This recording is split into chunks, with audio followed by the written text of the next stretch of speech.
네, 그러면 시작을 하겠습니다. 네. 네, 이제, 지금 제가 이경호 수학교육론 이제 합격 설명회 이제 설명을 드리려고 하는데, 자료를 2개를 받으셨을 거예요. 그래서 강의 계획표하고, 그 다음에 합격 전략 설명회 강의 자료 이제 좀 약간 열 몇 페이지 되는 거 있죠. 그래서 일단 열 몇 페이지 되는 설명회 자료를 먼저 보고, 그 다음에 어떻게 강의가 이루어지는지 얘기를 하도록 하겠습니다. 1페이지를 보시면 2021학년도 전공수학 임용 1차 안내인데, 이게 이제 2020학년도부터 왼쪽이 2019학년도까지, 그리고 오른쪽이 2020학년도 이렇게 이제 적용이 됐는데, 여기서 이제 중요한 특징이 뭐냐면 논술형이 원래 수학교육론에 논술형 문제가 있었는데 논술형이 없어졌어요. 그래서 이제 수학교육론이 이제 여기 보시면 수학교육론이 25에서 35% 정도 배점이 되는데, 이게 이제 전공수학이 80점 만점이란 말이에요. 전체 전공수학이. 그래서 보통 이제 2개로 교과 내용학하고 교과 교육학하고 이렇게 나눠진다고 한다면, 보통 우리는 전공수학과 수학교육론 이제 이렇게 분류고 있죠. 그래서 수학교육론이 전체 80점 중에 요 정도예요. 그럼 이제 우리가 수학적으로 계산을 해보면 20에서 28점이 되겠죠. 그래서 이제 이번에 이제 얼마 전에 봤죠. 24점으로 이제 배점이 됐고, 원래 논술형이 있었는데 없어져서 기입형 2문제, 서술형 5문제. 기입형은 진짜 그냥 단어 적는, 그냥 단답형.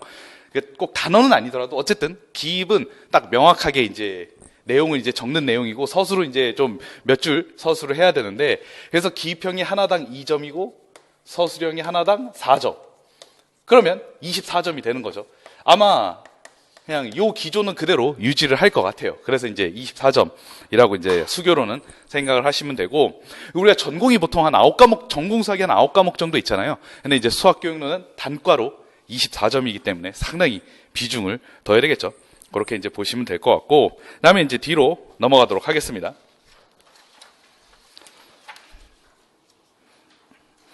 이제 오늘 강의 이제 합격 전략 설명회 하고, 그 다음에 이제 기출 해설까지 이제 간단하게 이제 다루고 마무리를 할 거예요. 자, 그래서 2페이지 맨 위에 밑줄을 쳐놨죠. 교과 교육학 한문항이 폐지가 되었습니다. 이게 참 중요한 포인트죠. 그래서 원래 논술형이라고 10점이 있었는데, 이제 10점이 없어지고, 이렇게 2점, 4점, 이렇게만 배점이 되었습니다. 네, 강의 자료 2페이지를 보시면 돼요. 그 다음에 이제 2차 시험 안 됐는데, 지금 열심히 2차 준비를 하시고 계십니다. 많은 선생님들이 이제 2차 준비를 하고 계시는데, 그래서 2차는 크게 뭐 교수학습 지도안 작성, 이제 수업 실현, 그 다음에 수업 나눔, 뭐 이렇게 이루어져 있는데, 수업 나눔은 이제 경기 지역만 하는 어떤 특별한 것이고, 2차는 이제 또 나중에 또 1차 끝나고 난 다음에 정말 상세하게 또 설명을 해 드릴 겁니다. 일단 지금은 1차를 먼저 합격하는 게 굉장히 중요하다고 할 수가 있겠죠. 그래서 우리가 1차하고 2차로 나눠지는데, 1차는 진짜 시험, 이렇게 24점으로 시험을 보는 거고, 2차는 진짜 뭐 어떤 중학교나 고등학교 교과서 내용 가지고 이렇게 실현하는 거예요. 진짜 실현하고, 그 다음에 평가받고, 그 다음에 이제 면접 보고, 이런 것들이 이제 2차예요. 그러니까 1차는 필기 시험이니까 잘 보셔야 되겠죠. 최근 경향 및 특징, 2페이지 맨 마지막에 보면, 이게 이제 제가 앞으로 이제 계속 얘기를 하면서 얘기를 할 건데, 수학교육론은 양대 산맥이 있어요. 그러니까 이론 파트가 있고, 그 다음에 지도서 파트가 있어요. 1차. 그래서, 그러니까 이론이라는 건 막 정말 많은 수학 교육학자들이 있어요. 많은 수학 교육학자들의 어떤 이론을 가지고 우리가 이제 서술하고 기입형 답하고 이제 그런 거고, 지도서는 진짜 교과서 내용을 잘 알아야 되고, 그런 문제들이 또 이번에 많이 출제가 돼서 이게 양대 산맥이에요. 근데 이론은 전반적으로 어떤 경향이냐면은, 이론은 진짜 기본을 좀 철저히 하는 방향으로 많이 선회를 했어요. 예전에는 좀 이제 어렵게 나오기도 했는데, 이론 자체 딱 보면은 좀 그렇게까지 어렵지 않네, 이제 이런 것들이 좀 많이 나왔는데, 이제 그게 이 지도서 부분에 많이 비중을 두게 되면서, 원래 어려웠다가 좀 쉬워지고, 하지만 지도서, 근데 생각해 보면 1차 시험 준비할 때 여러분들 수학교육학 신론 이런 거 교재연구 많이 봤을 거 아니에요? 그럼 이제 그것만 이제 보지 지도서를 잘 눈여겨보진 않는데, 근데 이제 이 지도서도 상당히 양대 산맥으로 중요하게 이제 다뤄지게 되었다. 이렇게 좀 생각을 하시면 돼요. 2020학년도 기출 분석을 보시면 이 교과서, 이게 지도서는 이제 교과서 플러스 교사가 이제 어떻게 지도해야 되는지 이제 그것도 이제 나온 내용인데, 그거를 굉장히 잘 알아둬야 될 필요가 생기게 되었습니다. 자, 그렇게 되고, 1차는 이제 좀 난이도가 쉬워질 줄 알았는데, 그래서 이 지도서가 들어가면서 생각보다 조금 또 어려운 난이도가 됐어요. 어쨌든 그래서 수교로는 좀 난이도가 전반적으로 이제 일정하게 이제 유지가 된 편인데, 이론이 조금 기본적인 게 나오고 지도서가 좀 많이 등장하면서 생각보다 공부할 범위가 많게 되었다. 이렇게 생각을 하시면 될 것 같아요. 그 다음에 2차 시험의 또 비중이 또 많이 높아졌습니다. 2페이지 마지막에 보면, 그래서 1차에 높은 점수를 받다 하더라도 2차에서 상당히 뒤집히는 경우도 있기 때문에 일단 1차에, 그러니까 기본적으로 합격 전략의 가장 핵심 포인트는 1차에 최대한 많은 점수를 이제 얻는 거죠. 예를 들어 커트라인 점수가 60점이다. 그러면은 진짜 예를 들어 70점 정도를 받아두면 거의 뭐 무조건 합격이라고, 크게 문제가 없으면 합격이라고 볼 수가 있겠죠. 하지만 거의 커트라인 수준의 점수를 받는다든가 그러면 2차가 상당히 이제 부담스러울 수밖에 없어요. 2차 준비 시간은 실제로 한 달 정도밖에, 한 달에서 한 달 보름? 그 정도밖에 되지 않기 때문에 이게 2차 시험이 이제 1월 20일 정도에 본단 말이에요. 근데 이제 1차 시험이 아마 11월 20 며칠로 정해질 것 같아요. 이번에도. 그렇게 되면 뭐 많아야 뭐 두 달은 안 되죠. 한 달 보름 정도, 한 달 3주 이렇게 될 수 있는데, 그러니까 상당히 이제 2차 준비 시간은 생각보다 많지 않다. 이렇게 볼 수가 있겠습니다. 그래서 2차에서, 그러니까 1차에서 그러니까 커트라인 정도로만 딱 합격, 이제 1차를 통과해 버리면 2차는 그만큼 굉장히 많은 부담이 될 수밖에 없겠죠. 뒤로 가겠습니다. 네, 강의 자료 3페이지 보시면 돼요. 이게 이제 중요하겠죠. 이게 정말 중요한. 제가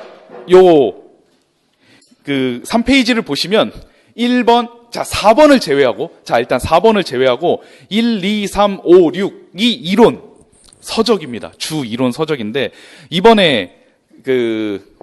8월에 수학교육학 신론, 아마 대학교에서 뭐 배웠다면 수학교육학 신론을 배웠을 거예요. 근데 이게 수학교육학 신론 1과 2로 이제 분리가 됐어요. 그래서 1에서 이제 조금 쪼개져서 이제 2로 이제 넘어왔는데, 이게 보니까 2는 좀 이제 신론 1은 워낙 중요하니까 이제 열심히 강의를 할 거고 1월에. 그 다음에 교재연구, 이 1번과 2번은 기본 이제 교재로서 굉장히 중요합니다. 그러니까 1번, 2번은 무조건 꿰고 있어야 돼요. 요게 이제 중요하고, 그 다음에 이제 3번이 신론 2인데, 이거는 이제 좀 이제 교사가 이제 어떻게 지도해야 되는가, 교사가 어떤 지식을 가지고 있어야 되는가, 그러니까 좀 약간 교사의 지도 스킬 같은 것들도 좀 많이 실려져 있는데, 사실 그건 아직 뭐 임용시험 범위까지는 아니고, 신론 2는 한 제가 반 정도만 핵심적인 걸 다룰 거예요. 그래서 신론 2까지 굉장히 이 1, 2, 3이 중요하고 이론 기본서로서 중요하게 생각을 해야 되고, 그러니까 신론 1, 교재연구, 신론 2, 요 순서대로라고 보시면 돼요. 그 다음에 양대 산맥 이 지도서가 바로 4번과 관련된, 교육과정과 관련된 겁니다. 이거 교육과정은 무조건 암기를 해야 되고 다 이해를 해야 되는 굉장히 또 중요한 양대 산맥 중에 하나라고 할 수가 있겠죠. 그래서 1번에서 3번까지가 기본서, 단 3번은 한 50% 정도만 기본이라고 보시면 되고, 이건 이제 제가 분별해서, 신론 2는 분별해서 이제 지도를 할 거고, 그 다음에 교육과정과 이제 지도서 보면 이제 출판사, 뭐 교학사나 지학사나 뭐 그다음 동아출판이나 이제 기본적으로 이제 동아출판 지도서를 쓸 건데, 그 지도서를 가지고 그 내용을 탐구를 하는 겁니다. 이게 상당히 또 중요한 부분이라고 할 수가 있죠. 그리고 5번과 6번이 심화 이론이에요. 심화 이론. 이 심화 이론은 이론 파트를 보강을 해주고 더 풍성하게 이해할 수 있도록 도와줌으로써 한마디로 응용된 문제가 한 문제씩 나올 수 있어요. 이게 여기서만 다 이론 기본적인 것만 다 나오면 뭐 편리하겠지만, 가끔 변별력을 위해서 한 문제씩 이렇게 좀 약간 좀 생각을 해야 되는 문제가 나올 수 있는데, 그럴 때 이 심화 이론을 왜 그러냐면, 이게 수학습 지도 원리와 방법을 이제 쓰신 분이 이제 우정호 교수님이에요. 그분의 제자들이 이제 신론 1과 2 이렇게 이제 제작을 했기 때문에 그러니까 상당히 뿌리가 되는 거라고 할 수가 있겠죠. 그리고 수학교육과정과 교재연구 2번에 있죠. 역시 학교 수학의 교육적 기초 상중하, 이분을 또 우정호 교수님이 또 쓰셨는데 이 책 3권이나 돼요. 지금 한 권밖에 안 실어놨는데 요걸 쓰셨는데 역시 또 그분의 영향을 받은 분들이 또 교재 연구를 또 집필을 했기 때문에 이거 모체가 되는 것들을 자세히 알아두면 이제 또 굉장히 이제 도움이 된다라고 할 수가 있겠죠. 그래서 이제 이런 것들은 그래도 이제 기본 이론은 아니니까 심화 이론에서 이제 다루게 될 예정이에요. 지금 제가 그래서 밑에 3페이지 설명을 했죠. 그래서 2020학년도 기출문제 분석할 건데 아마 잘 모르실 수도 있어요. 혹시 뭐 2번째 시험을 본다든가 하면 뭐 제가 기출 분석을 할 때 어떤 내용인지 잘 아실 수도 있는데 아니라면 잘 모를 수도 있는데 어쨌든 느낌, 이론이 나왔냐 지도서가 나왔냐 이제 이거는 구분을 하실 수가 있을 테니까 그쪽 측면으로 생각을 하시면 도움이 될 것 같아요. 자, 그 다음 뒤로 넘어가시면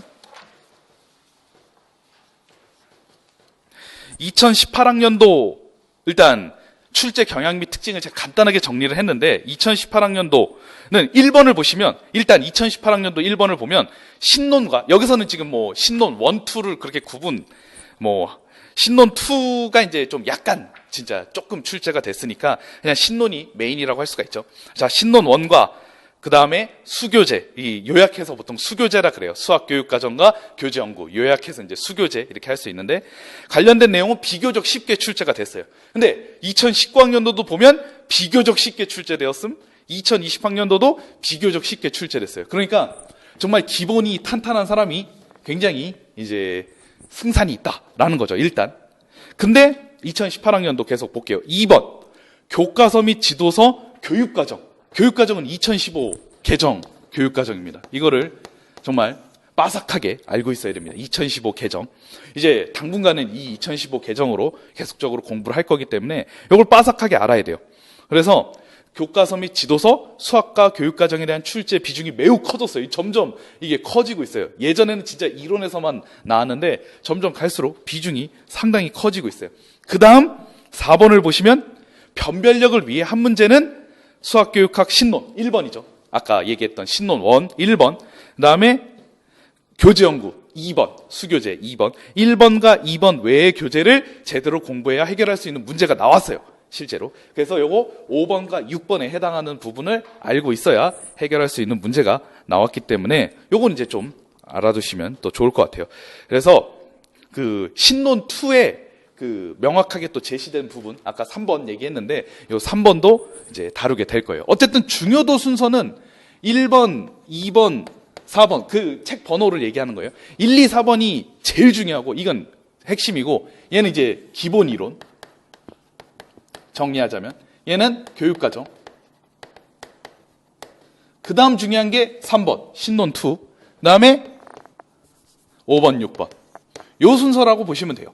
그러니까 이제 요걸 완벽하게 하고 그렇게 차분차분히 이제 나가주시면 되는 것입니다. 요 중요도 순서가 이렇게 돼요.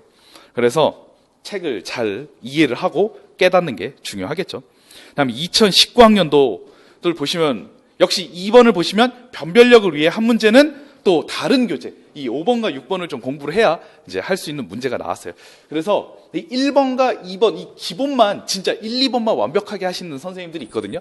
그래서 1, 2번만 완벽하게 하면 대략 18점 정도 나와요. 24점 중에. 그리고 교육과정을 제대로 알면 20점을 넘을 수 있고 심화 이론까지 알면 이제 20점 초반이나 잘하면 진짜 만점도 나올 수 있죠.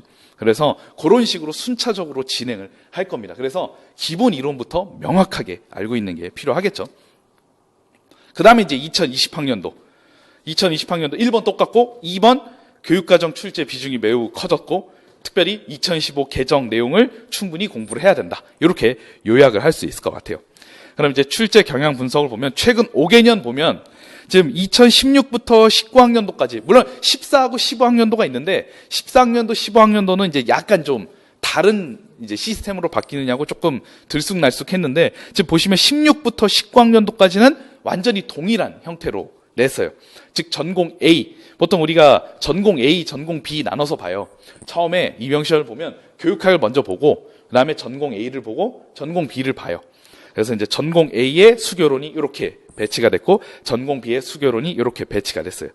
자, 보시면 알겠지만 논술형이 꼬박 다 전공 B의 4개년에 다 있었습니다. 6, 7, 8, 9 논술형이 있었는데 이제 2020학년도 가니까 이제 기입형과 서술형만 딱 나오게 됐죠. 어쨌든 배점은 24점 똑같고 아마 이 기조는 뭐 다음 이제 2021학년도에도 유지가 될 것 같아서 기입형 2개, 서술형 5개인데 솔직히 기입형 2개는 분석을 뭐 하긴 하겠지만 기입형 2개는 그냥 웬만큼 기본 이론만 하면 다 맞아요. 그래서 여러분들은 서술형의 5문제에 굉장히 초점을 맞춰야 될 필요가 있습니다. 자, 그럼 뒤로 넘어가면 이제 기출 분석을 먼저 하도록 할게요. 7문제거든요, 총. 분석을 먼저 하도록 하는데 1번을 보면 함수와 관련된 수학사 자료를 순서 없이 제시한 것이다. 가 말을 함수 개념이 발생한 순서대로 배열하시오. 이건 이제 수교재 2번 책에 나오는 함수에 대해서 나온 내용이에요. 근데 그거는 한 번이라도 정독을 했으면 못 맞출 문제가 아니기 때문에 이거는 굉장히 쉬운 문제, 진짜 기본. 2번에 나오는 2번에서 나왔던 굉장히 기본적인 유형이라고 할 수가 있습니다. 그래서 어쨌든 이 함수에 대해서는 맨 처음 함수가 없던 시기부터 시작해서 이제 함수가 이제 움직임을 토대로 함수 개념이 생기고 그다음에 이제 대수적 함수 단계, 그다음에 논리적 함수 단계, 그다음에 집합적 함수 단계 이렇게 되는데 어쨌든 기출을 뭐 지금은 그렇게 막 꼼꼼하게 이제 분석을 하려고 하는 게 아니라 중요한 거는 여러분들이 어떻게 우선순위 가운데 공부를 해야 되느냐 이제 그게 이제 더 중요하다고 할 수가 있어요. 그래서 순서는 가부터 시작해서 이렇게 다까지 이렇게 되는데 여기서 중요한 건 이게 중요하죠. 이 문제는 결국 기본적인 2번 내용만 정독했으면 알 수 있는 문제, 난이도는 하라고 할 수가 있습니다. 그걸 이제 생각을 해주시고요. 뒤로 넘어가면 혹시 기출에 대해서 질문 있으면 뭐 제가 블로그에 기출 요거 그대로 올려놨거든요. 해설 올려놨으니까 뭐 마음껏 질문을 하시면 됩니다. 자, 그다음 6번. 그다음에 이제 여기 보시면 두빈스키라는 사람이 나옵니다. 2번에 보면 자 이렇게 두빈스키 수학 교육학자 이름이 이렇게 나왔다. 그러면 역시 기본 이제 이론 쪽에 들어가는 사람이에요. 이론 문제였어요. 그래서 여기 APOS, 뭐 아포스라고 읽는 분도 있는데, 그래서 A는 행동, 과정, 대상, 스키마인데 이거는 그냥 이 4개의 개념을 정확하게 이해하고 문제를 많이 풀어봤느냐가 결정이 됩니다. 이거를 적용해서 수많은 문제를 풀어봤느냐로 결정이 되고, 저도 이제 모의고사 반할 때 이제 요 아포스 이론에 대한 문제를 좀 많이 냈었어요. 그럼 이거는 몇 번 풀어보면 충분히 기초적인 내용이기 때문에 할 수 있는 내용이에요. 이거는 이제 좀 하보다는 이제 조금 난이도는 조금 있지만 어쨌든 이것도 기본 이론. 역시 이것도 2번에서 나왔어요. 그럼 우리가 5, 6, 7문제니까 한번 살펴봅시다. 자, 이것도 둘 다 지금 2번에서 나왔어요. 굉장히 기본적인 내용이라고 할 수가 있습니다. 그래서 여기 행동 및 과정, 그 다음에 과정, 대상, 이렇게 이제 설명을 하는 건데, 이건 이제 모음 답안처럼 설명을 하시면 되고, 이 이론을 공부를 하시면 돼요. 근데 제가 이제 이렇게 문제를 딱 이제 보다 보니까 굉장히 기본적인 이론을 잘 적용하는데 익숙해질 필요가 있어요. 즉, 기본 이론을 잘 적용하는 게 요게 이제 굉장히 중요한 포인트. 그래서 문제를 굉장히 많이 풀어봐야 된다고 생각을 하게 됐어요. 그래서 제가 어쨌든 이거는 제가 1월부터 이제 강의를 시작할 때 서술형 5문제를 계속 첨삭을 해드릴 거예요. 문제를 계속 풀어보는 게 매우 중요하기 때문에 작년에는 그렇게 안 했었는데 올해는 좀 그렇게 하는 걸로 바꿨어요. 자, 그다음 뒤로 넘어갈게요. 어차피 기출은 나중에 뭐 5월에도 이제 꼼꼼하게 해설을 해드리니까 여기서는 분석에 초점을 맞추도록 할게요. 자, 7번.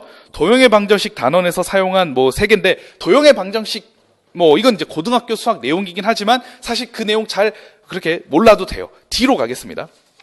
아마 이 내용은 어디서 봤을 거예요. 원과 직선의 위치 관계 이런 거. 어디서 봤을 텐데, 문제를 보세요.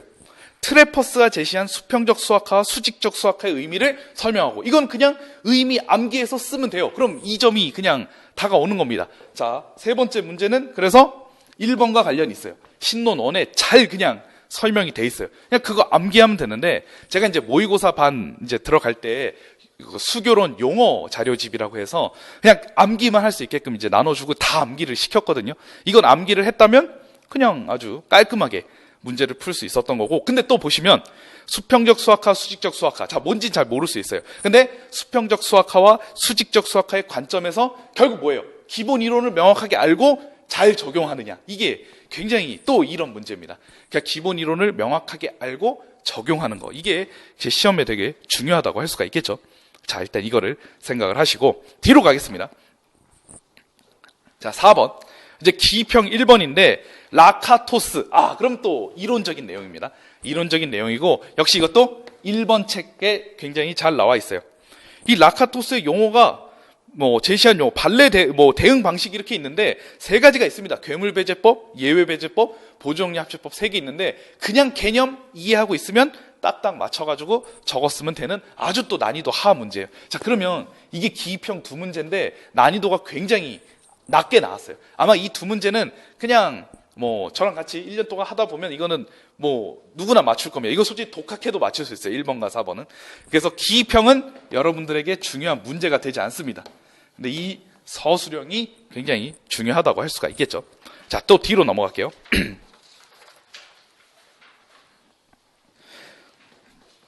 자, 이제 5번이 바로 어디서 나왔느냐? 4번에서 나왔어요. 이게 문제를 보시면 자료 1. 자료 1 한번 살펴보도록 하겠습니다.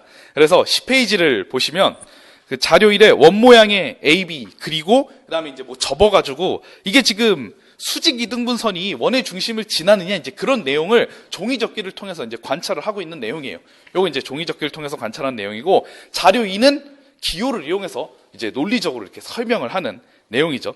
그래서 여기 수선의 발을 M이라고 한다면 보시면 위에는 우리 수직이등분선이 뭔지 아시잖아요? 수직이등분선 아마 아실 것 같아요.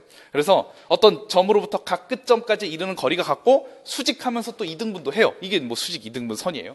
이건 이제 완전히 교과서 안에 있는 내용을 알아야 되는 내용으로 출제가 됐어요. 그래서 AM과 BM의 길이를 비교하셔야 하고 자료 1의 맨 마지막에 질문이 있잖아요. 그러니까 이거는 이제 지도서에 사실 솔직히 잘 나와 있습니다. 그랬을 때 현의 수직이등분선은 여기 현이죠. 원의 현은 이제 원을 이렇게 자른 게 현인데 현의 수직이등분선은 원의 중심을 지난다. 이게 자료 1의 핵심 내용이었어요. 근데 자료 2를 보면 원호의 중심에서 A, B에 내린 수선의 발을 M이라고 하면 그러면 수선의 발을 M이라고 했기 때문에 이미 수선이라고 생각을 하고 기억에서 알아낼 수 있는 사실은 중심에서 선을 그으면 2등분한다. 현을 2등분한다라는 성질을 알 수가 있어요. 2등분한다. 그러니까 자료 1은 수직 2등분하는 것과 관련해서 알 수가 있는 거고 자료 2는 2등분한다는 것을 알 수가 있습니다. 자, 왜냐하면 수선의 발을 내렸다는 건 이미 수직이라는 거는 알고 있는 상태이기 때문에 2등분한다에 중요한 포인트를 맞춰야 돼요. 근데 여기 문제를 보면 공통으로 가르치려고 하는 원의 현에 관한 성질이라고 한다면 이건 2등분한다. 이렇게 이제 적어 주셔야 되는데 이거는 지도서에 똑같은 내용이 있습니다.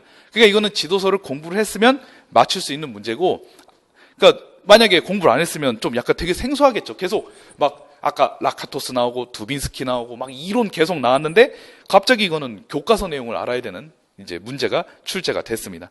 그 다음에 이제 자료 1과 자료 2에서 사용한 정당화 방법. 이 정당화 방법은 4번 책에 교육과정 책에 정말 잘 나와 있습니다. 구체적으로 그러니까 1번은 관찰이나 실험을 통해 확인하기, 2번은 연역적으로 논증하기라고 정확하게 나와 있습니다. 그래서 이제 그 부분은 이제 잘 쓸 필요가 있었겠죠. 이 문제는.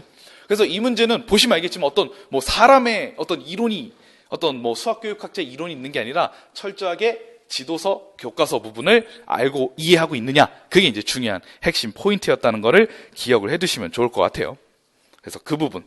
근데 이게 이제 아마 잘 몰랐다면 이 문제는 또 틀렸을 수도 있기 때문에 지도서도 굉장히 중요하다. 이렇게 볼 수 있겠습니다. 그래서 11페이지, 특별히 이 문제가 이제 약간 지도서를 좀 지도서하고 교육과정을 소홀히 하신 선생님들이 이 문제를 좀 많이 틀렸을 가능성이 높아가지고, 그래가지고 이제 저도 이제 블로그에 이 문제가 질문이 제일 많았어요. 제일 많아서 제가 다 답변은 해드리긴 했는데, 어쨌든 굉장히 쉽지 않습니다. 그러니까 여기에만 초점을 맞추면 상당히 앞으로의 임용시험을 대비하기 어려울 수 있다. 그걸 이제 생각을 하시면 좋고, 그 다음에 6번도 또 지도서 내용이었습니다. 이번에 새로 이제 2015 개정에서 이제 새롭게 생기는 게 이제 상관도 하고 산점도, 잘못 말했습니다. 산점도하고 상관관계인데 이 상관관계 내용이 이전 공구 개정 이제 내용에선 없었던 내용이고 1호 개정에서 이제 이렇게 새롭게 생겼어요. 근데 이게 아직 지도서가 명확히 안 나온 상황에서 이제 문제가 좀 출제가 됐다고 할 수가 있겠죠. 요거 막 점 찍어가지고 양의 상관관계가 있다, 음의 상관관계가 있다, 이런 거 정말 옛날에 많이 들어봤던 내용이죠. 이제 그게 나왔는데 뒤에 보시면 이 수업의 평가 방법으로 프로젝트 평가, 이거는 프로젝트 평가는 어디 나왔냐면은 이제 원래 신논 1에 있었습니다. 원래 신논 1에 있었는데 이 프로젝트 평가가 신논 2로 이동을 했어요. 그래서 신논 2로 이동해서 3번이라고 적겠습니다.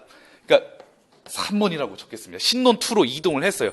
그래서 신논 2도 결국 우리가 기본 이론서에 들어가게 됐습니다. 이게 신논 2도 그래서 잘 알아야 될 필요가 있어요. 근데 이거는 역시 아까도 계속 얘기했지만 프로젝트 평가가 뭔지 이해하면 그냥 그대로 잘 적용하는 문제가 되기 때문에 아마 서술하는데 이것만 잘 공부했으면 어렵지 않았을 거예요. 제가 이제 용어 자료집에도 프로젝트 평가가 뭔지 딱 말씀을 드렸는데 그냥 그거 암기하고 그대로 적었으면 뭐 맞았을 내용이라고 할 수가 있겠죠. 그 다음에 보시면 평가 항목 3, 그 다음에 4에 따라 그 결론을 평가하고 결과를 서술하시오. 자료를 옳게 분석하였는가? 앞에 보시면 옳게 분석하였는가? 자료 분석을 보면 앞에 우리 반 학생들의 휴대전화 사용 시간과 수면 시간 사이에는 음의 상관관계가 있다. 음의 상관관계가 있어요. 양의 상관관계는 대략 이렇게 점이 찍혀야지 양의 상관관계라고 할 수가 있겠죠. 음의 상관관계는 대략 뭐 이렇게 찍혀야 되는데 지금 대략 이렇게 찍혔어요. 그건 괜찮아요. 그다음 마지막 결론을 보면 휴대전화 사용 시간을 줄이면 수면 시간이 늘어난다. 근데 이제 이거는 인과관계가 명확하게 규명된 건 아니에요. 그러니까 진짜 휴대 시간 줄이면 여기 보시면 뭐 점은 그런데 근데 이제 이 사람은 휴대전화 시간이 애초에 작았을 때 수면 시간이 이제 많은 경우고 진짜 예를 들어 진짜 수면 시간이 이제 휴대폰 때문에 적은 사람이 진짜 사용 시간을 줄이면 수면 시간이 늘어날 것인가, 이 인과관계를 여기서는 알 수가 없기 때문에 이 결론 부분은 조금 문제가 있다라고 평가를 해주셔야 돼요. 그래서 휴대전화, 제가 이제 모범 답안에도 휴대전화 사용 시간을 줄이면 학생들의 수면 시간이 늘어날 것이라고 한 결론은 적합하지 않을 수 있습니다. 인과관계가 있는 게 아니기 때문에 이제 이렇게 이제 우리가 얘기를 할 수가 있겠죠. 그러니까 이 부분은 지금 보시면 답안 서술도 보면 알겠지만 어떤 수학 교육학제 이론이 전혀 있는 게 아니라 그냥 지도서 내용이었습니다. 그냥 철저하게. 그 이론과 관련된 건 아까 프로젝트 평가가 이제 적합한 이유. 그래서 이 점은 이론 부분에서 나왔고 이 점은 지도서 부분에서 나왔다. 이렇게 결론을 낼 수가 있겠죠. 이렇게 좀 섞어서 내는 경우도 있습니다. 보시면 알겠지만 지금 2번, 1번, 그 다음에 4번, 3번이 좀 고르게 이렇게 나왔다고 할 수가 있겠죠. 그 제가 말한 그 2번, 1번 그거는 2페이지에 있는 책 내용이에요. 책 번호예요. 3페이지에 있죠. 3페이지에 있는 책 번호입니다. 그래서 어떤 책을 중점으로 공부를 해야 되느냐, 즉 그 얘기를 열심히 계속 하고 있었어요. 자, 그 다음 뒤로 넘어갈게요. 자, 이제 마지막 7번 문제죠. 자, 이게 지금 교수학습 지도안인데 지금 2차 준비하시는 분들 지도안 작성에 아주 열심을 내고 있습니다. 지도안을 작성하시는 지역은. 뭐 작성하지 않는 지역이라도 하더라도 뭐 지도안의 양식을 알아두는 건 필요한데 보시면 알겠지만 이러한 지도안 같은 경우도 역시 이제 지도서에 지도안이 또 잘 나와 있습니다. 그런 것들을 눈여겨 받느냐 안 받느냐가 중요하긴 하지만 사실 그 내용 자체가 중요한 건 아니었어요. 근데 여기 보시면 기억을 보면 정보 처리 능력을 함양하기 위한 교수학습 이렇게 있는데 이게 교육과정의 핵심이에요. 그 2015, 자 이것도 4번. 지금 보면은 이게 자 여기까지가 전공 A고 여기가 전공 B예요. 근데 전공 B에 교과서 관련된 게 굉장히 많이 나왔습니다. 거의 그냥 이론 반 교과서 반 이렇게 나온 느낌이라고 생각을 하시면 돼요. 이게 정보 처리 능력을 함양하기 위한 교수학습. 이건 뭐 어떤 옛날에 수학교육학자가 얘기한 내용이 아니라 우리 2015 개정 교육과정에 중요하게 강조하는 6가지 내용이 있습니다. 그래서 문제 해결 능력을 함양하기 위한 거를 강조하고 있고 요거는 제가 앞에 적었을 거라고 생각하는데 여기 3페이지에 적었네요. 다시 3페이지로 되돌아가 보겠습니다. 네, 3페이지 아랫부분에 4번 보이시죠? 4번. 3페이지 아랫부분에 4번. 제가 이 책 번호, 지금 이 번호가 얘기한 그 번호예요. 그래서 수학과 교육과정과 교과서 및 지도서에서 뭘 알아야 되느냐. 첫 번째, 중고등학교 수학과 교육과정을 알아야 돼요. 그러니까 4번 책 자체를 잘 알아야 되고, 두 번째, 6가지 수학교과 역량을 잘 알아야 돼요. 이건 이제 제가 작년에 합격 설명 했을 때도 동일하게 말씀을 드린 겁니다. 그래서 문제 해결, 추론, 장유융합, 그다음에 의사소통, 정보처리, 태도 및 실천. 그 중에 정보처리가 나온 거예요. 정보처리가 실제 시험에 나온 겁니다. 그래서 이 내용은 제가 이제 3월에 지도서 분석반을 하는데 그때 이 6가지가 어떻게 적용되는지 거의 뭐 매일같이 얘기를 했습니다. 그래서 그걸 아마 잘 알고 계셨다면 이 문제는 어렵지 않게 풀었을 거예요. 정보 처리 딱 관련된 거. 근데 그거를 이제 잘 모르시는 분들은 상당히 어려움을 많이 겪었겠죠.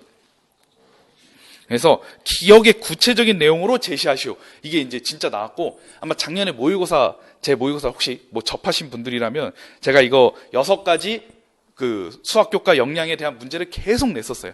그래서 요거는 굉장히 중요하다고 할 수가 있습니다. 자, 그다음 니은, 부르소. 뭐 이렇게 또 역시 또 이론 파트죠. 부르소가 또 나왔어요. 그래서 4번, 첫 번째 2점은 4번과 관련이 있고 이 부르소라는 사람은 1번에 또 신론 1에 또 잘 나옵니다. 그래서 역시 이것도 이제 교육과정과 그다음에 이제 교육과정과 이론 부분을 접목한 문제라고 할 수가 있겠죠. 자, 그렇게 됩니다. 그래서 여기 제가 14페이지 보시면 이 정보 처리 능력을 함양하기 위한 교수학습이 3가지가 있는데 그 중에 2번과 4번이 2번과 이 두 번째 내용과 세 번째 제가 여기 적진 않았는데 두 번째 내용과 세 번째 내용이 굉장히 이게 공부를 잘 안 하면 헷갈릴 수가 있어요. 그래서 그것 때문에 좀 많이 틀리신 분들이 있는데 이제 이거는 철저하게 교육과정과 지도서를 분석을 해야 파악할 수 있는 문제다. 이렇게 될 수가 있습니다. 그래서 대략 이렇게 정리했는데 일단 이번 시험에서는 2020학년도에서는 이 심화 이론에서 출제가 되지 않았어요. 지금 18학년도하고 19학년도에는 여기에서 좀 한 문제 정도씩 나왔는데 올해는 안 나왔으니까 내년엔 또 나올 수도 있어요. 어쨌든 서술형 문제가 예전에 보면은 그 몇 페이지를 가시냐면 4페이지 맨 아래 보시면 자 여기다가 적어야 되겠네요. 이전. 자, 이전을 보시면 기평이 총 몇 문제였냐면 한 문제였어요. 2019학년도만 보셔도 되겠죠. 그 다음에 서술이 3문제, 논술이 1문제였습니다. 이전에는. 이렇게 나왔었어요. 이전에는. 자, 근데 이제는 기2, 서술 5란 말이죠. 자, 이 논술형은 이제 10점이나 100점이 됐고 너무 어려운 데서 나오면 못 풀기 때문에 이 논술은 굉장히 기본적인 내용에서 나왔어요. 자, 그렇게 따지면 논술은 뭐 기본적인 거에서 나와서 이제 제쳐둔다고 하더라도 일단 서술형과 기입형 자체의 문제가 늘어난다는 것은 출제 범위가 늘어날 가능성이 있다는 거죠. 올해는 그 출제 범위를 지도서에 많이 할애를 했다라고 본다면 이제 내년에는 좀 어떤 심화 이론에 대한 내용들이 좀 출제 범위로서 생각을 해볼 수 있기 때문에 그러니까 이제 여러분들이 이론과 지도서를 확실히 하고 그 다음 이제 심화 이론을 이제 딱 하신다면 이제 20점을 좀 넘어가는 아까도 얘기했지만 1번과 2번 이게 신론원하고 교재원고예요. 가장 기초적인 내용이죠. 이것만 완벽하게 하면 한 18점 정도밖에 안 돼요. 이게 지도서 부분의 문제를 풀 수가 없어요. 이거를. 그래서 여러분들이 교육과정 및 지도서를 꼼꼼하게 알아둬야 될 필요가 있고 그러면 이제 20점을 좀 넘을 수가 있고 이제 5, 6번 심화 이론을 하면 거의 안 틀린다. 이렇게 방향을 잡으시면 돼요. 그래서 공부 계획을 거의 그렇게 보통 잡으시면 됩니다. 이번 기출을 통해서 그걸 이제 생각을 해볼 수가 있겠죠. 자, 그럼 이제 기출 해설까지 얘기가 됐고 이제 한 장짜리 강의 계획서와 그걸 이제 봐야 되겠죠. 연간 강의 계획. 요 2020학년도에 그 기조에 맞게 강의 계획을 제가 이제 작년이 아니라 이제 올해죠. 아직 안 지났으니까. 올해하고 내년은 강의를 많이 변경을 했습니다. 자, 일단 제가 원래 반명일 수교 이론반하고 교직 수학반으로 했는데 반명을 바꿨어요. 신론 원반. 그냥 진짜 이 책을 공부한다라는 느낌으로 바꿨습니다. 이 책을 완전히 그냥 해집듯이 제가 이제 프린트로 나눠 드릴 거예요. 그러니까 여러분들은 이제 제가 주교재는 없습니다. 제가 프린트를 드릴 거예요. 이 신론원을 해석하고 여러 가지 적용하고 뭐 이런 것들을 중심으로 하는 프린트를 드릴 거고 그러니까 여러분들이 신론원은 부교재로서 갖고 계시는 게 좋겠죠. 이거 2019년 8월 걸로 사시면 됩니다. 나온 지 얼마 안 됐어요. 그걸로 사시면 돼요. 부교재 신론원 요렇게 이제 마련하시면 제가 지금 책은 다 프린트로 이제 할 예정이에요. 그래서 신론 원에 대한 이 책 자체를 꼼꼼하게 분석하고 지금 문제가 이 기본적인 책의 내용만 꼼꼼하게 알고 잘 적용하는 거가 핵심이기 때문에 그래서 방향을 바꿨어요. 이제 예전에는 이제 좀 여러 가지 이제 이해를 돕기 위해서 많은 얘기를 했는데 물론 많은 얘기를 동일하게 하긴 하겠지만 좀 책 중심의 핵심적인 내용을 이제 얘기를 할 겁니다. 그 다음에 이제 신논 2반, 이제 신논 1이 제가 수요일마다 6주간 이제 진행을 하고 신논 2를 그 다음 4주간 계속 할 거예요. 그래서 10주간 해서 한 3월 중순까지 이렇게 기본적인 이론반으로서 진행을 할 거고, 그 다음에 수교재, 아까 2번 학교 수학 그 교육과정과 교재연구 그거를 수교재라고 한다 그랬죠. 그냥 수교재 책 자체를 연구하는 반이라고 생각하면 됩니다. 특별히 이 수교재는 그 선생님들이 많이 어려워하시는 분들이 좀 있어가지고 좀 더 꼼꼼하고 구석구석 깊이 얘기를 할 거예요. 왜냐하면 그 내용 자체를 잘 알아도 해결할 수 있는 것들이 이제 올해 되게 많이 나왔기 때문에 그렇게 이제 진행을 할 거예요.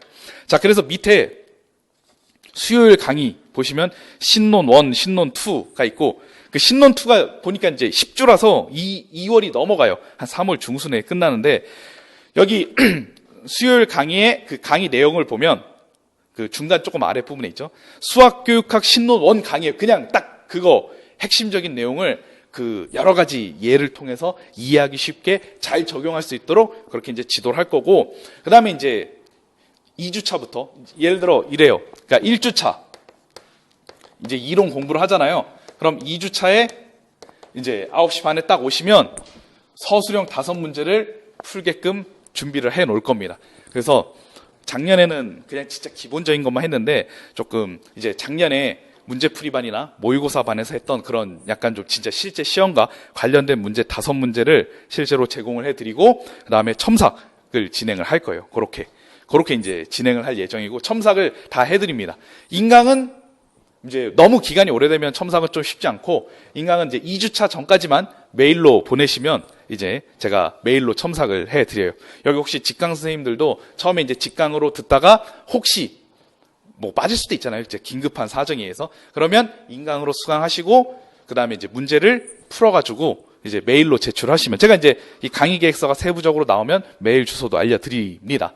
그래서 메일로 보내면 제가 메일로 첨삭을 해드리고 그런 식으로 진행을 할 거예요. 그래서 모든 강의마다 다 서술형 실전 5문제로 이제 첨삭을 다 제공을 해드리고, 여기 계신 분들은 이제 수강을 하시면, 왜냐하면은 이번 시험의 기조가 뭐다? 기본 이론을 철저히 알고 잘 적용. 요게 굉장히 포인트였기 때문에 그냥 그거를 얼마나 잘 적용하느냐를, 그래서 1월부터, 원래는 보통 문제풀이반 보통 하면은 노량진에서는 문제풀이반 하면 한 7월부터 진행을 하는데, 그냥 1월부터 계속적으로 적용하는 습관을 기르시면 이게 이제 몸에 체득이 되면 1차 시험에 굉장히 좋은 점수가 나올 거예요. 그렇게 되면 예를 들어 뭐 두빈스키 아까 APOS 이론 얘기했는데 그것도 한 5에서 10문제는 풀어볼 겁니다. 그렇게 되면 여러분들이 굉장히 잘 적용을 할 수가 있겠죠. 그래서 시험을 잘 볼 수 있을 거라고 생각을 해서 시간을 강의 시간 플러스 그다음에 이제 첨삭하고 여러분들이 또 잘 틀리거나 문제가 되는 것들이 있겠죠. 그럼 다음 주 강의에 그거 첨삭 분석하고 이런 식으로 이제 진행을 할 거예요. 그거 이제 매 수업마다, 그러니까 매 수업마다 다 첨삭이 있고, 뭐 나중에 뭐 단기 완성반 할 때만 없고 나머지는 다 첨삭까지 다 진행을 합니다. 그래서 여기 그 앞 페이지 계속 보시면 신논 1반, 신논 2반 그렇게 돼 있고, 그 다음에 이제 여기 심화 이론반 보시면 수학습지도 원리와 방법, 아까 5번 책이었죠. 그 다음에 학교 수학의 교육적 기초 상중하 핵심적인 내용. 이 5번에 대한 그 수학습지도 원리와 방법은 다 하진 않습니다. 어차피 임용과 다 관련된 건 아니에요. 굉장히 막 철학적인 것도 있고 굉장히 막 그런 것도 있어서 가지고, 이거는 제가 대략 살펴보니까 한 30% 정도 추출을 해서 강의를 할 거예요. 얘는 한 50% 정도 필요하고, 얘는 30%, 얘는 10% 정도. 근데 이게 상중하라다 보니까, 그럼 책이 4권이잖아요. 수학습지도 원리와 방법과 상중하. 4권의 내용을 40% 정도만 강의하게 되는, 30% 플러스 10%만 강의하게 되는데, 그렇게 되면 딱 한 6주 정도 분량이 될 것 같아요. 그렇게 이제 진행이 되고, 여기 주차도 이제 적어놨죠. 그 다음에 이제 1월에서 2월 수교재 반이라고 할 수 있는데, 작년에는 제가 8주를 했는데, 왜냐면 이제 작년에는 공부하고 1호 계정을 비교하는데 상당히 시간을 할애했기 때문에 그런데, 이제는 뭐 1호 계정만 공부를 하면 되기 때문에 한 주 줄였어요. 제가 이제 신논 1도 원래 8주를 했었는데 신논 2로 이게 좀 신논 1에 있는 두 단원이 신논 2로 옮겨졌거든요. 그래가지고 신논 1도 한 2주 줄이고 그 대신 이제 신논 2를 조금 할애하는 방식으로 했습니다. 그 다음에 이제 여기 맨 밑에 3, 4월의 중학교 지도서만, 이게 이번 시험을 보시면 알겠지만 굉장히 중요하게 됐습니다. 이게 중학교 지도서를 철저하게 분석하고 이해하고 아셔야 될 필요가 굉장히 많이 생겼습니다. 이 중학교 지도서만이. 그래서 이거 8주를 그대로, 그러니까 이게 지금 주가 제일 많죠. 8주. 그래서 지금 아까 4번이 교육과정 관련된 건데 여기 보시면 지금 기출을 보시면은 상관관계에 대해서 지도서 내용 나왔죠. 그 다음에 루트 2가 뭐 순환하지 않는 뭐 무한소수 관련해서 또 나왔고, 그러니까 그런 것들이 이제 출제가 되고, 그 다음 뭐 나왔어요? 현해 수직이 등분선. 진짜 완전 오히려 이거는 진짜 과외를 많이 했던 분들이 좀 유리했을 수도 있고, 기간제 경험이 많다든가, 그러니까 즉 교과서나 지도서 내용을 꼼꼼하게 보고 교육과정을 파악하신 분들이 좀 유리했을 겁니다. 그래서 그런 경험이 좀 부족하시다면 중학교 지도서반에서 철저하게 중학교 지도서를 분석하고, 그 지도서 분석하는데 아까 문제에 정당화 방법이라고 나왔었잖아요. 10페이지죠. 10페이지로 다시 돌아가시면, 제가 임용시험 보기 3일 전에 곰곰이, 올해죠. 임용시험 보기 3일 전에 한 11월 20일쯤이라고 생각되네요. 한 달 전이죠. 곰곰이 생각을 해보다가 이 정당화가 너무 중요한 것 같아가지고 제가 블로그에 한 100줄 넘게 포스팅을 해서 올렸습니다. 모든 사람이 보도록. 이게 시험 기간에는 제 블로그에 많이 들어오시거든요. 그래서 제가 이경호 수학교육론 블로그 이렇게 돼 있는데 네이버에 수학교육론 치면 나올 겁니다. 아니면 제 이름 쳐도 나와요. 어쨌든 그게 블로그가 나오는데 거기서 이제 제가 도움이 되는 자료를 계속 올리는데 한 3일 전인가 이제 정당화 지도 방법 분석을 철저하게 올렸습니다. 그러니까 한번 집에 가서 보세요. 그래서 시험 보기 전에 올렸는데 그걸 보신 선생님들이 아마 이 문제를 풀 때 상당히 많이 도움이 됐을 것 같아요. 그래서 정당화 지도 방법 분석이 딱 곰곰이 생각해 보니까 너무 중요한 것 같아서 이거는 막판에, 왜냐하면 이제 더 오래전에 올려버리면 또 이제 출제하시는 분께 들켜가지고 또 안 낼 수도 있으니까 딱 3일 전에 이제 딱 이제 올렸는데 이제 많은 분들이 이제 보셨거든요. 그래서 굉장히 지도서에 이런 정당화 분석이라든가 그런 것들이 중요하기 때문에 지도서 분석, 아까 이제 중학교 지도서만 얘기를 했죠. 지도서 분석을 또 철저하게 진행을 할 예정입니다. 굉장히 중요하기 때문에. 역시 마찬가지로 매주 실전 5문제. 이 문제는 이제 2주차부터 제공이 되겠죠. 1주차는 이제 처음에 오리엔테이션 해야 되니까. 그래서 2주차부터 이렇게 문제가 이제 제공이 되고, 그 다음에 첨삭까지 이렇게 진행을 할 예정입니다. 그래서 이제 4월까지. 그러니까 4월까지가 이제 한마디로 수교론에 나오는 이 6개의 모든 책을 다 다루는 거예요. 1월에서 4월까지. 싹 다 다루는 것입니다. 그래서 요거를 기억하시면 되겠고, 그 다음 뒤로 가겠습니다. 이제 연간 강의 계획이 있죠. 연간 강의 계획. 자, 그럼 이제 수요일 한번 볼까요? 1월에서 4월까지 보시면 1월에서 4월까지가 대략 한 16주 정도 되죠. 근데 14주 정도 돼 있는데 뭐 명절 구정 한번 빼고, 그다음에 이제 제가 1월 강의는 둘째 주부터 해요. 왜냐하면 1차 합격하신 분들 좀 수업을 해드려야 되기 때문에 그렇게 되거든요. 그래서 이제 1월에서 4월까지 16주 이렇게, 이게 지금 신논 1반이니까 1번 책 철저하게 강의하겠다 이거고, 신논 2반 4번 책, 3번, 신논 2가 3번 책이었죠. 신논 2 3번 책 또 철저하게 하겠다라는 거고, 심화 이론반은 5번 6번 책입니다. 그러니까 이렇게 수요일 강의는, 그러니까 기본적으로 수요일 강의는 이론 중심이다 이렇게 이제 생각을 하시면 되고, 그다음에 옆으로 가면 수교재반. 이제 수교재반은 이론 중심이면서도 조금 이제 지도서 내용도 좀 들어 있어요. 수교재반 2번 책을 완벽하게 다루겠다. 뭐 그런 내용이고, 중학교 지도서만 아까 설명했죠. 진짜 중학교 지도서 책 지도서 가지고 그냥 완전 내부를 파헤치는 그런 수업을 진행을 할 겁니다. 그런 식으로 이제 진행을 하게 되면 4월까지 수학교육론과 관련된 이 6권의 책이 임용과 관련된 모든 내용이 다 다뤄지게 돼요. 그럼 그렇게 되면 그 다음 자연스럽게 뭘 해야 되느냐? 이제 기출 분석을 해봐야 됩니다. 이 기출 분석이 굉장히 중요하겠죠. 그래서 2002학년도부터, 그 전은 뭐 할 필요 없어요. 너무 시험 형태가 다르기 때문에 2002학년도부터 2020학년도까지 공부 모의평가도 또 좋은 문제가 있어가지고 그것도 포함을 시켰습니다. 이거는 이제 제가 기출해설집을 작년에도 출간했었는데 올해도 2020학년도 넣어가지고 출간을 또 새로 할 거예요. 그럼 이제 그걸로. 그러니까 이때 책이 처음 나오는 거예요. 기출해설반 때 책이 나오고 1월에서 4월까지는 싹 다 프린트로 이제 진행을 하게 됩니다. 그래서 기출해설집이 있기 때문에 그걸로 이제 수업을 진행할 거고, 오른쪽을 보면 고등학교 지도서. 그러니까 중학교 지도서가 대부분 출제가 많이 됐지만 고등학교 지도서, 아까 고1 문제가 나왔었죠. 이거 원과 직선의 위치 관계, 그 고등학교 1학년 거거든요. 그래서 고1을 중심으로 지도를 할 거예요.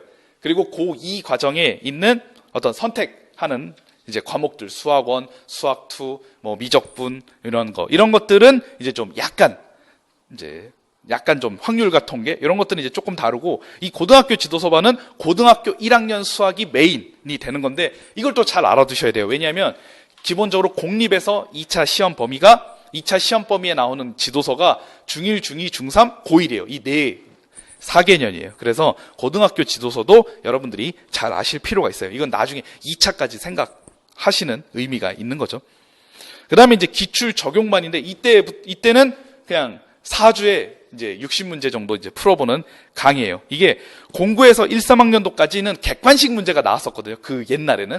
근데 그 객관식 문제가 버리기에는 상당히 아까운 문제들이 많아가지고 제가 이건 서술형으로 다 바꿔가지고 여러분들 문제 풀고 첨삭하는 강의로 이제 얘기를 할 겁니다. 그럼 이제 상반기가 끝나고요.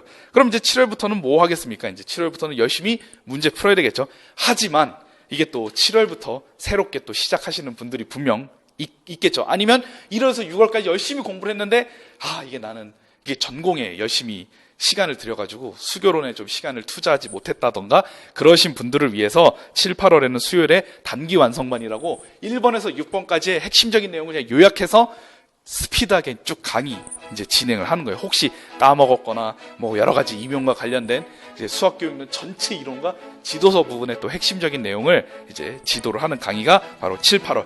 그러면 진도가 그렇게 나갈 거예요. 7, 8월에 단기 완성반 진도가 나갈 건데, 그 진도에 맞춰서 옆에 금요일에 영역별 문제풀이반이라고, 그러니까 수요일에 예를 들어 이제 전체 내용이 여기인데 여기까지 나왔어요. 그럼 여기가 시험 범위입니다.